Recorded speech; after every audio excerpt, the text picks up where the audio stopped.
Disclaimer, ये novel reverend insanity है और इसका ऑथर गुजेन रन है। मैं इस नॉवल का ना ही मालिक हूँ ना ही लेखक हूँ। वार्निंग, ये नॉवल हमें एक्सट्रीम वायलेंस से रूबरू कराता है और इसमें हमें मॉरल एथिक्स पे भी सवाल उठते हुए दिखते हैं। और तो और इसमें स्ट्रॉन्ग लैंग्वेज का इस्तेमाल किया गया है और इसका थीम बहुत ज़्यादा डार्क है और इसमें डिस्टर्बिंग चीज़ें भरी पड़ी हैं। प्रोटैगनिस्ट रेवरेंड इंसैनिटी का मेन कैरेक्टर फेंग युआन, जो एक रूथलेस, मैनिपुलेटिव और मॉरली एम्बिगुअस कैरेक्टर है। ये जान लो कि वो कोई हीरो नहीं है। फेंग युआन ना ही मर्सी को जानता है ना ही काइंडनेस को। ऐसी चीज़ें उसकी ज़िंदगी में कभी थे ही नहीं। नॉवल और ये वीडियो उसके एक्शन को प्रमोट या ग्लोरीफाई नहीं करता, बल्कि ये हमें एक यूनिक पर्सपेक्टिव दिखाता है जो सर्वाइवल और एम्बिशन से जुड़ा है। अगर आपको हीरो जैसे कैरेक्टर पसंद है तो ये स्टोरी आपके लिए नहीं है। व्यूअर, अगर अभी भी आप ये देखना चाहते हैं तो ये आपकी खुद की जिम्मेदारी होगी। Reverend insanity chapter 130। Clansmen are still more reliable. काले बादल आसमान पर छा गए। पूरा किंगमा माउंटेन छाए से ढल चुका था, जैसे किसी तूफान के आने का इशारा दे रहा हो। एक दूर दराज माउंटेन के किनारे एक दर्जन ताकतवर लाइटनिंग वुल्फ अपने मुंह के कोने को पीछे खींचकर हल्की गुर्राहट कर रहे थे। उन्होंने फेंग युआन को चारों तरफ से घेर लिया था। ये तंदुरुस्त वुल्फ थे और लंगड़े लूले वुल्फ जैसे नहीं थे। अगर कोई भी रैंक 2 गो मास्टर ऐसे घेरे में अकेले फंस जाता तो बेचैन हो जाता, लेकिन इस वक्त हालात बिल्कुल उल्टे हैं। फेंग युआन वहीं एक जगह शांत चेहरे के साथ खड़ा था। उल्टा जो लाइटनिंग वुल्फ उसे घेर रखे थे वही थोड़े घबराए हुए और डरे डरे लग रहे थे। लड़ाई काफी देर तक चल चुकी थी और जमीन खून से भीग चुकी थी। कई लाइटनिंग वुल्फ जमीन पर गिर चुके थे और छाई हुई खामोशी फेंग युआन की गवाही दे रही थी। मरो मरो, फेंग युआन ने मन ही मन जोर से कहा और बिना किसी हेजिटेशन के हमला करने लगा। जबकि घेरे में उसको डाला गया था, उसने जमीन पर जोर से फिर मारा और अपने लेफ्ट वाले लाइटनिंग वुल्फ पर झपट्टा मारा। लाइटनिंग वुल्फ डर के मारे तुरंत एक छोटा कदम पीछे हटे, लेकिन फिर से उनमें क्रूर सोच जाग गई। उनमें से एक जोर का छलांग लगाया और फेंग युआन पर हमला कर दिया। उसने हवा में अपना मुंह खोला, अपने तीखे और भयंकर दांतों को दिखाते हुए। फेंग युआन जोर से हंसा। उसने बचने की कोशिश नहीं की, बल्कि सीधा अपना दाहिना हाथ झुला दिया। हवा को चीरते हुए एक तेज आवाज गूंज उठी। एक भयंकर नीले रंग का मून ब्लेड हवा में सीधे कतार में उड़ा और सीधा लाइटनिंग वुल्फ के खुले मुंह से टकराया। सिर्फ एक भयानक चीरने की आवाज आई और बेचारा लाइटनिंग वुल्फ तुरंत 2 टुकड़ों में कट गया। उसके मुंह से लेकर उसके पूंछ तक इस मून ब्लेड के एक ही वार से उबलता हुआ खून जोर से उछला और खूनी बारिश की तरह बरसने लगा। फेंग युआन का पूरा शरीर व्हाइट जेट की रोशनी से चमक उठा और वो खूनी बारिश को चीरते हुए वुल्फ के झुंड में तबाही मचाने लगा। लाइटनिंग वुल्फ तुरंत चारों तरफ से उस पर हमला कर दिया। उन्होंने अपने मुंह खोले और उसे चबाने की कोशिश की, लेकिन व्हाइट जेट गू के डिफेंस ने उनके वार को रोक दिया, जिससे उनके अपने दांत टूट गए। उनके पंजे भी बेकार साबित हुए। फेंग युआन ने घूंसे और लातों से वार किया और उसकी 2 बोर्ड्स जितनी शक्ति के सामने लाइटनिंग वुल्फ हवा में उड़ने लगे। कुछ वुल्फ की खोपड़ी सीधा चकनाचूर हो गई और वहीं तुरंत मर गए। इस युद्ध में अब फेंग युआन का पूरा दबदबा था, लेकिन अच्छी चीजें हमेशा नहीं रहती, क्योंकि उसकी प्राइमेवल एसेंस तेजी से खत्म हो रही थी। फेंग युआन की क्षमता सिर्फ सी ग्रेड की थी और उसका कल्टीवेशन रैंक 2 मिडिल स्टेज पर था। उसके अपेचर में 50% प्राइमेवल एसेंस भी बची हुई नहीं थी। उसने अपनी घटती हुई प्राइमेवल एसेंस पर नजर डाली, लेकिन अभी भी काफी लाइटनिंग वुल्फ बचे हुए थे। उसके पास कोई दूसरा चारा नहीं था, इसलिए उसने तुरंत स्टिल स्केल गू का इस्तेमाल किया। उसका शरीर धीरे धीरे पानी की लहरों की तरह गायब होने लगा। पलक झपकते ही उसकी कोई निशानी भी नहीं बची। लाइटनिंग वुल्फ बिल्कुल बेफिक्र हो गए। उन्होंने गुस्से भरी गुर्राहट निकाली और पूरे इलाके को छानने लगे। उन्हें कुछ भी हाथ नहीं आया। फेंग युआन दूर नहीं गया था। वो लाइटनिंग वुल्फ की हरकतों पर नजर जमाए रखा, साथ ही प्राइमेवल स्टोन से अपनी प्राइमेवल एसेंस को वापस बढ़ाने लगा और एक साथ स्टेल्थ स्किल गू की छुपने की शक्ति को बनाए रखा। लाइटनिंग वुल्फ का विजन लाजवाब था, लेकिन उनकी सूंघने की शक्ति उतनी बेहतर नहीं थी। स्टेल्थ स्किल गू उनके लिए एक बड़ी कमजोरी साबित हो रही थी।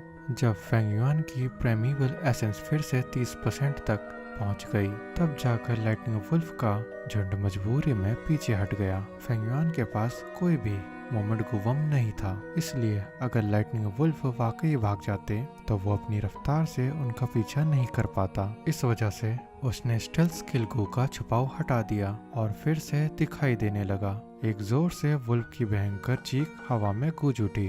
लाइटनिंग वुल्फ ने जैसे ही फेंग युआन को देखा, ऐसे लगा जैसे कि उनके बाप को मार दिया हो। वो पूरा गुस्सा भर के उसकी तरफ झपटने लगे। फेंग युआन के चेहरे में ठंडी हंसी थी।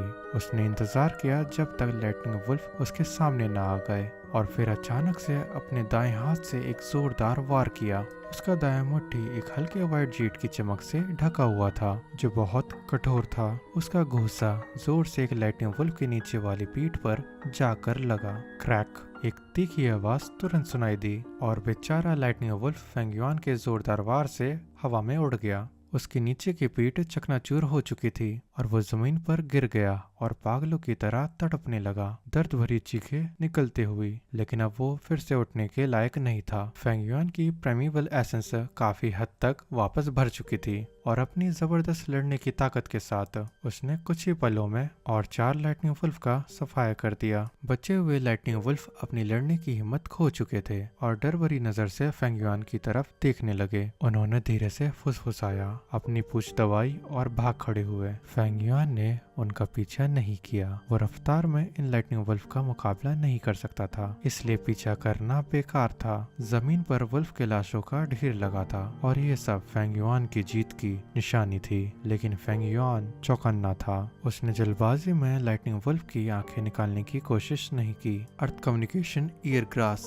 फेंग युआन तुरंत पूरे फॉरेस्ट को जांचने लगा। वो तुरंत हाथों और घुटनों के बल नीचे झुक गया। अपना दायां कान जमीन के बिल्कुल करीब ले गया। उसके कान से जड़ें निकलकर मिट्टी के अंदर घुस गई। उसकी सुनने की शक्ति तुरंत कई गुना बढ़ गई। अब वो 300 कदम के दायरे में होने वाली हर एक हरकत का पता लगा सकता था। उसके कानों में कई तरह की आवाजें गूंज रही थी, लेकिन ना ही किसी वुल्फ के झुंड की आवाज थी और ना ही किसी दूसरे को मास्टर की हरकत की। फिलहाल मैं सेफ हूँ। फेंग युआन ने हल्की सांस छोड़ी। उसने एक डैगर निकाला और लाइटनिंग वुल्फ की आंखें निकालने लगा। उसने सिर्फ छोटे से ही हिस्से को सामने दिया, बाकी की आंखें उसने छुपा दी। अगर वो सब कुछ सामने रख देता तो बिना किसी डाउट के शक उसके ऊपर होने लगता और शायद चुपके से जांच भी शुरू हो जाती। फेंग युआन ऐसे किसी भी झंझट से जितना हो सके बचना चाहता है। फेंग युआन ने सभी लाइटनिंग वुल्फ की आंखें निकालने के बाद बिना देर किए तुरंत वहां से रवाना हो गया। जब उसने इसी तरह 2 और वुल्फ के झुंड का सफाया कर दिया, तब तक आसमान घने काले बादलों से ढक चुका था। तेज हवाएं चल रही थी जो पाइन फॉरेस्ट से गुजरकर हरे लहर जैसे माउंटेन में फैल रही थी। पत्तों की सरसराहट के साथ एक भयानक चीख हवा में गूंज उठी, जैसे अंधेरी रात में एक डरावना संदेश।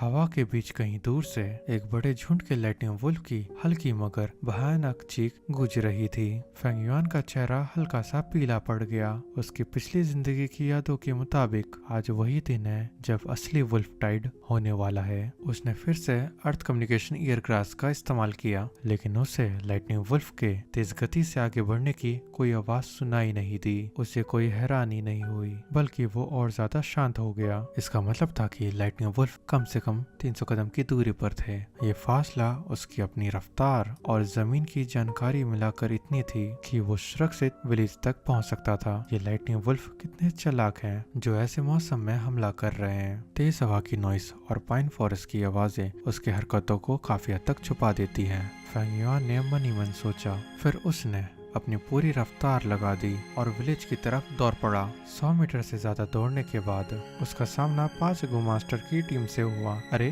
तुम तो गुयू फेंग युआन हो ना? ग्रुप में एक नौजवान गो मास्टर ने आईब्रो उठाई। जैसे ही उसकी नजर फेंग युआन पर पड़ी और एक अजीब अंदाज में उसने ग्रीट किया। ये गो मास्टर और कोई नहीं बल्कि गुयू पेंग था। फेंग युआन का पुराना क्लासमेट था। एकेडमी में फेंग युआन ने उसे बुली किया था और एक्सटॉर्शन भी किया था। फेंग युआन ने एक बेफिक्र नजर उस पर डाली और बिना रुके उसके बगल से निकल गया। उसे दोबारा बोलने का मौका नहीं दिया। साला हरामी फेंग युआन। गुयू पेंग एक पल के लिए सुन रह गया। फिर उसके दिल में एक दबा हुआ गुस्सा उभरने लगा और उसकी रफ्तार धीमी पड़ गई। उसे फेंग युआन का मजाक उड़ाने का मौका नहीं मिला। लिटिल पेंग, रफ्तार मत घटा। हमें आज कम से कम 50 लाइटनिंग वुल्फ मारने हैं, तभी बैटल मेरिट बोर्ड में हम अपनी जगह बनाए रख सकेंगे, ग्रुप लीडर ने तेज आवाज में कहा। गुयुपेन ने तुरंत अपने गुस्से भरे चेहरे को संभाल लिया और जल्दी अपनी टीम के साथ कदम मिलाने लगा। मेरी टीम बैटल मेरिट बोर्ड में 75 रैंक पर है, जबकि फेंग युआन 200 से भी नीचे है। ये फर्क तो आसमान और जमीन का है। ऊपर से मुझे कितना अच्छा सीनियर लीडर मिला जो मेरा ध्यान रखता है। वुल्फ टाइट की शुरुआत होने से लेकर अब तक मैंने अपने कुछ बैटल मेरिट पॉइंट का यूज करके गुवम भी खरीदे हैं। मेरा फ्यूचर रोशनी से भरा है। फेंग युआन मुझसे मुकाबला कैसे करेगा? गुयुपेन के मन में यही सोच चल रहा था। जब वो अपनी टीम के साथ आगे बढ़ने लगा, गुयुपेन ये सब कुछ सोचकर शांत हो गया, बल्कि एक तरह से अपने आप को खुशनसीब महसूस करने लगा। इस दुनिया में लड़कर अकेले कौन कितनी दूरी तक जा सकता है? मिलकर काम करने से ही सब आसान होता है। एकता ही असली ताकत है। आखिर में अपने ही क्लैंसमैन के लोग सबसे ज्यादा भरोसेमंद होते हैं। क्लैन की मदद से हम नए गो मास्टर सुरक्षित तरह से बड़े हो सकते हैं। वो फेंग युआन एक बेवकूफ है जो खुद को एक हीरो समझता है। रैंक 5 रिवर सोलो टोट की समस्या सिर्फ किस्मत से सुलझ गई थी और अब वो हवा में उड़ रहा है। हाँ, टीम लीडर वो जरूर बन गया है, लेकिन अभी तक किसी को भी अपनी टीम में शामिल नहीं किया। अच्छा हुआ जो सबसे नीचे रैंक मिला। हा हा हा। और वैसे भी उसकी अजीब पर्सनैलिटी के साथ कौन उसकी टीम ज्वाइन करेगा? गुयुपेन मन ही मन ये सोचकर हंसी रोक नहीं पाया। गुयुपेन की चाल और भी हल्का फुल्का और बेफिक्र हो गया। अजीब बात ये थी कि पूरे रास्ते भर उसका किसी भी वुल्फ के झुंड से सामना नहीं हुआ। गुयुपेन ने अपना सिर उठाकर आसमान की तरफ देखा। दिन का दूसरा समय था, लेकिन आसमान में पहले ही इतना अंधेरा हो चुका था जैसे शाम हो गई हो। तेज हवा चली और काले बादल घने होकर आसमान को पूरी तरह ढक चुके थे। वो तेजी से आगे बढ़ रहे थे, जैसे कड़कती बिजली और तूफानी बारिश का एक बड़ा तूफान तैयार हो रहा हो। लेकिन गुयुपेन बिल्कुल भी नहीं डरा। उसके होठों पर एक मजाक उड़ाने वाली मुस्कुराहट आ गई और उसने मन ही मन सोचा, हा हा हा। तो फेंग युआन इतनी तेजी से भाग रहा था सिर्फ इस तूफानी बारिश से बचने के लिए? डरपोक कहीं का। एक मामूली बारिश से डरने की क्या जरूरत? इसी वक्त ग्रुप लीडर का चेहरा अचानक से पीला पड़ गया। उसने अपना मुंह खोला और गहरी सांस अंदर खींची। सीनियर ग्रुप लीडर, क्या हुआ? बाकी के भी 4 सदस्यों ने यह देखा और तुरंत पूछा। इस गो मास्टर के ग्रुप में ग्रुप लीडर को स्काउटिंग की जिम्मेदारी दी गई थी। वैसे तो वो भी एक रैंक 2 गो मास्टर था, लेकिन उसका स्काउटिंग गुवम इतने दूर तक सुनने या महसूस करने की क्षमता नहीं रखता था जितनी फेंग युआन का अर्थ कम्युनिकेशन ईयर ग्रास को रखता था। उसका चेहरा एकदम सफेद पड़ गया, जैसे उसकी खून की बूंद भी सूख गई हो। उसके चेहरे पर घबराहट साफ दिख रही थी और उसमें इतनी हिम्मत भी नहीं थी कि वो किसी को डिटेल में समझाए। भागो जल्दी, वो दहशत भरी आवाज में चीखा। और जब तक बाकी के ग्रुप मेंबर्स उसकी तरफ हैरान परेशान होकर देखते, तब तक वो बिना किसी देरी के पलटकर तेजी से भाग चुका था। ग्रुप लीडर के पीछे भागो। बाकी के सदस्य बेवकूफ नहीं थे, उन्होंने तुरंत सिचुएशन समझ ली और बिना वक्त गवाए तेजी से दौड़ पड़े। एक भयानक कान फाड़ने वाली चीख हवा में गूंज उठी, जैसे मौत का संदेशा सुना रही हो। पीछे से लगातार वुल्फ की भयानक चीखें सुनाई देने लगी। इन आवाजों से वो तुरंत समझ गए कि उनके पीछे 1000 से ज्यादा लाइटनिंग वुल्फ का झुंड दौड़ रहा था। पूरे ग्रुप का चेहरा सफेद पड़ गया। सबके सांस फूल रहे थे, लेकिन फिर भी उन्होंने अपनी पूरी ताकत झोंक दी और जान लगाकर दौड़ने लगे। रुको, मुझे भी ले चलो।